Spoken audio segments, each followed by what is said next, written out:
Hello friends, thank you for viewing my channel. Today I'd like to discuss my views on the solutions to Montego Bay's problems. And these views are based on the experiences of my father, who is retired now, but he was a businessman in Montego Bay. And my views are based on his experiences that he told me, that he discussed with me when I was younger. So, I think that learning subjects like psychology should be a requirement for all members of parliament.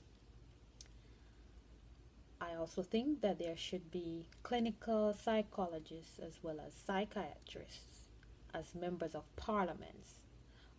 as members of parliament, because when these people are making decisions that affect the lives of 3.5 million Jamaican people, they need to think about how their decisions are gonna affect the mental health of the people in the country.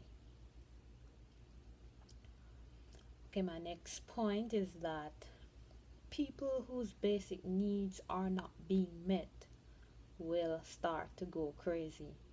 And this is why the people in Montego Bay are going crazy. Kids who grew up seeing mommy and daddy get used by their own government have decided to take matters in their own hands. So, as I said, this is just my opinion.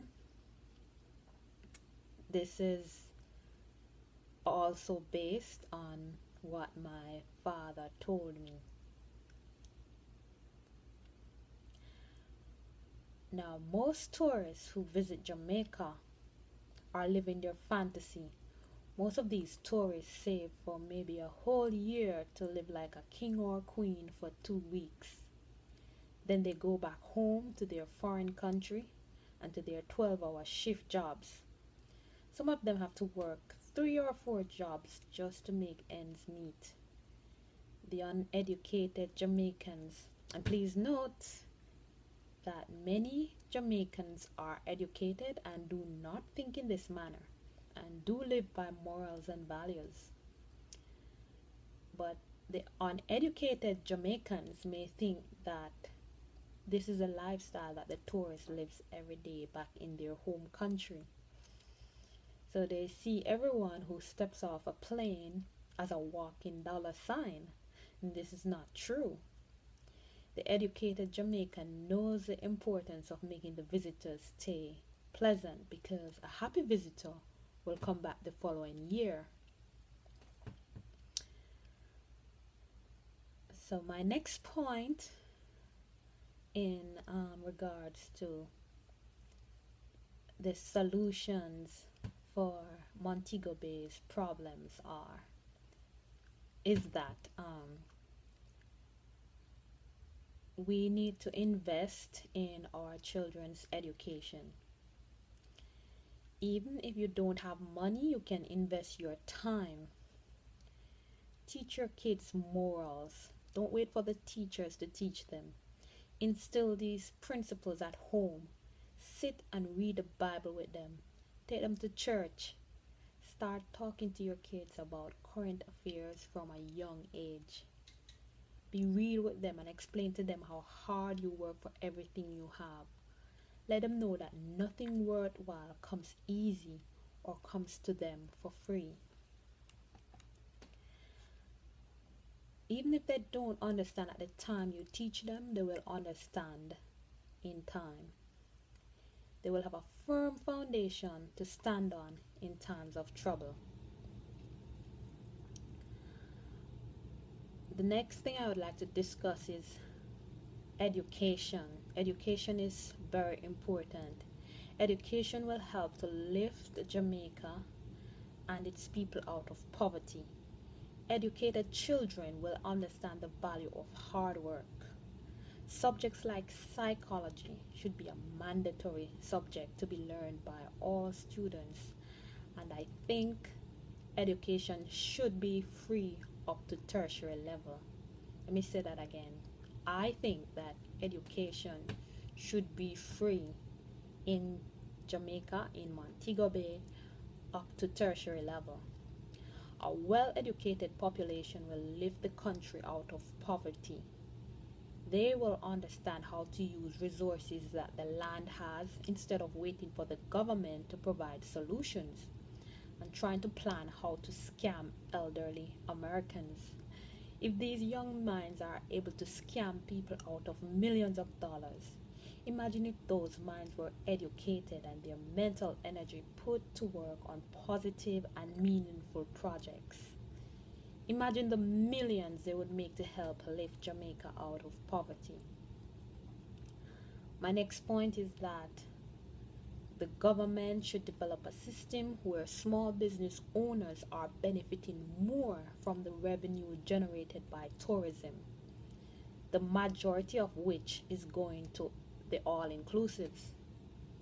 Programs should be put into place to educate small business owners. Educated people will demand accountability from their government. The next thing I want to discuss is that if you are a small business owner in Montego Bay, please seek help on how to manage your business.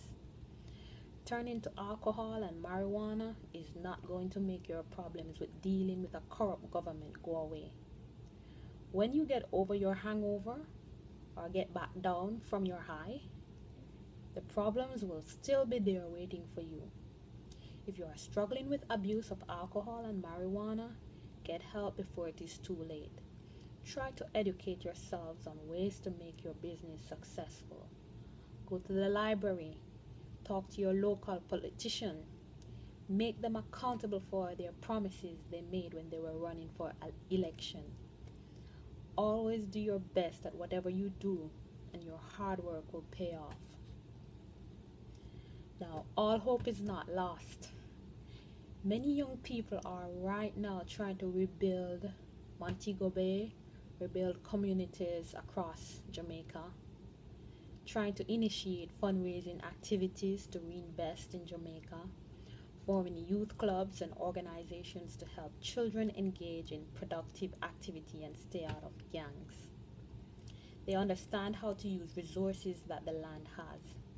They do not sit down and wait for government to provide solutions. If you are one of those young people who are eager to help your community but have not yet started for whatever reason, well, this is your call to action. Go join forces with the others who are working to rebuild your community. Where there is life, there is hope. So this video was just to discuss my thoughts and views on solutions, possible solutions to the problems in Montego Bay. Thank you for watching my video. I will talk more about this topic in the next video.